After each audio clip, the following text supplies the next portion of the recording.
Hey guys, how you doing? Yes, my name is Kathura Kimathi and welcome to my channel, Landmarks with Kathu.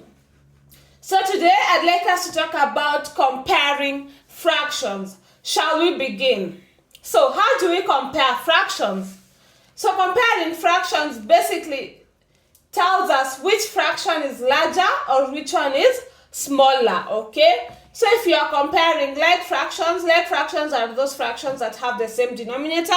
We talked about the different types of fractions we have some time back.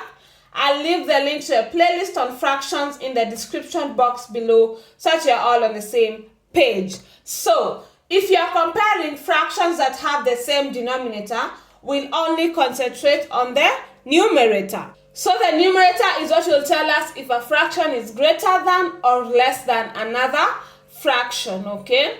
So let's go through some examples. So which fraction is greater than the other, 2/9 or 8/9? So since they have the same denominator, we'll focus on the numerator.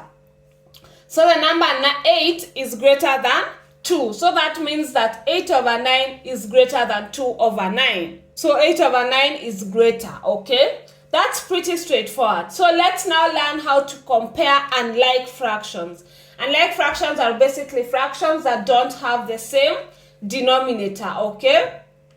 So in order for us to compare these fractions, the first step should be to find the LCM of the denominator, okay? And why do we do that, you may ask? So we do that because we want the fractions to have the same denominator, because comparing fractions with the same denominator is pretty straightforward, okay? And by the way, I covered the topic on LCM some time back. I'll leave the link to a playlist on GCD and LCM in the description box below for the sake of clarity. Let's go through another example. So the question is the same. Which fraction is greater than the other, 4/5 or 5/6? So we'll start by finding the LCM between 5 and 6. And the LCM is, so our LCM is 2 times 3 times 5, which is 60. Are we together? So I will write the 30 here, okay? And then we'll divide it by the denominator and multiply it by the numerator of each fraction to get the new numerators, okay? So 30 divided by 5 is 6, and 6 times 4 is 24. So our new numerator will be 24. And 30 divided by 6 is 5. 5 times 5 is 25. So 25 is definitely greater than 24. So that means that it's the bigger fraction. So 25/30 is greater than 24/30.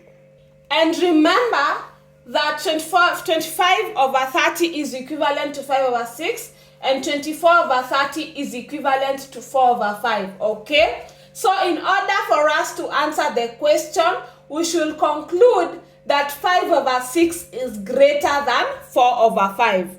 Are we together? Let's do another example.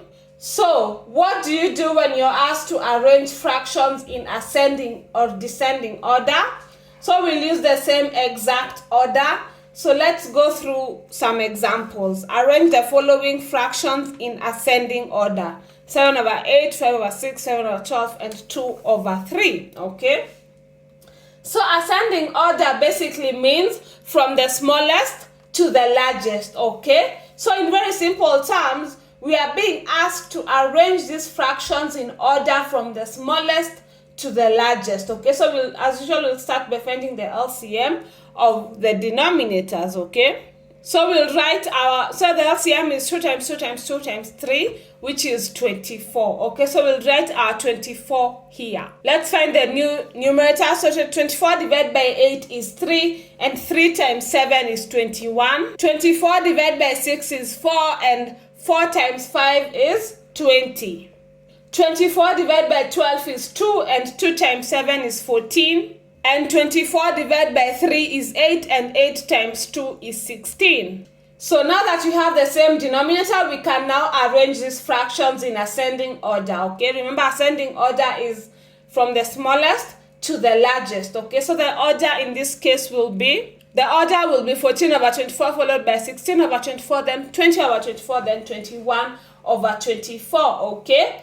But remember, you can't leave your answer like this because these are just equivalent fractions, okay? The equivalent fractions that helped you answer the question, okay? So 14 over 24 is equivalent to 7 over 12. 16 over 24 is equivalent to 2 over 3. 20 over 24 is equivalent to 5 over 6. And 21 over 24 is equivalent to 7 over 8. So that means that these fractions in ascending order will be, okay, so our order will be 7 over 12, 2 over 3, 5 over 6, and 7 over 8, okay? So if we were asked to arrange these fractions in descending order, we'd have done the opposite, okay? So descending order is basically arranging from the largest to the smallest, okay? So if this question was asking us to arrange the following fractions in descending order, the new order would be 7 over 8, 5 over 6, 2 over 3, and 7 over 12. Are we together? Yes, so I'd like to stop there for today. Always remember that for when you're comparing unlike fractions, you have to make sure that the denominators are the same. And how do you do that? You do that by finding the LCM, okay? Okay. So I'd like to stop there for today. Always remember that math is all about practice. Practice until it becomes second nature, okay? Additionally, I'd like to mention that I offer tutoring services. So if you're interested in getting tutored, please make sure you fill out the Google form that I've included in the description box of this video, as well as in all my other videos. I'll reach out to you as soon as possible, okay? So if you enjoyed the lesson, feel free to like, share, because sharing is caring, and subscribe so that you don't miss any time I upload a new video. Subscribing is free, yay! See you in 2 weeks' time, same place. Bye!